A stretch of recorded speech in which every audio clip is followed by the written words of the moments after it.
Volám sa Igor a pracujem ako detekčný inžinier v antivírusovej spoločnosti ESET. Práca detekčného inžiniera je o vytváraní vzoriek na škodlivý software, o blokovaní škodlivých odkazov a sledovaní životného cyklu malwareu. Analytik infiltrácie spracuje jeden súbor alebo jeden incident do najmenších detailov, čo môže trvať niekoľko dní. Detekčný inžinier spracoval veľké množstvo súborov, v ktorom musí rýchlo a presne určiť, ktorý súbor je škodlivý a na neho vytvoriť vzorku.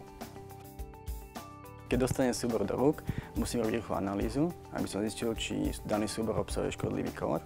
Ak áno, tak ho musím zaradiť do príslušnej rodiny, ak tú rodinu má, ak nie, tak vytvorí novú rodinu a nakoniec vytvorí vzorku, aby sa súbor chytal. Najväčším plusom na tejto práci je to, že robím to, čo ma baví.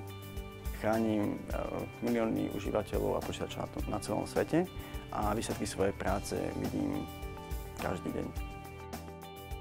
Kreatívne na mojej práci je vytváranie generickej vzorky. To je také vzorky, ktorá dokáže pokryť celú rodinu. Pri vytváraní takejto vzorky musím uvažovať, ako sa daný malware môže zmeniť v budúcnosti a tieto zmeny zakomponovať do danej vzorky. Stereotypné na mojej práci je masové spracovanie súborov.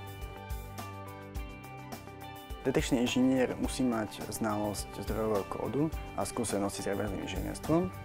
A čo sa týka schopností, tak tam je trpezlivosť, zvedavosť a dobrá intuícia.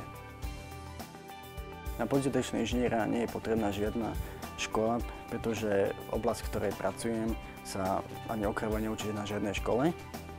Ja osobne som vyštudoval robotiku na STU FEI. Kariérny rast tejto pozície je zameraný sa na experimentálnu detekciu, to znamená nejakú špeciálnu oblasť detekcie, alebo viesť pod sebou ľudí.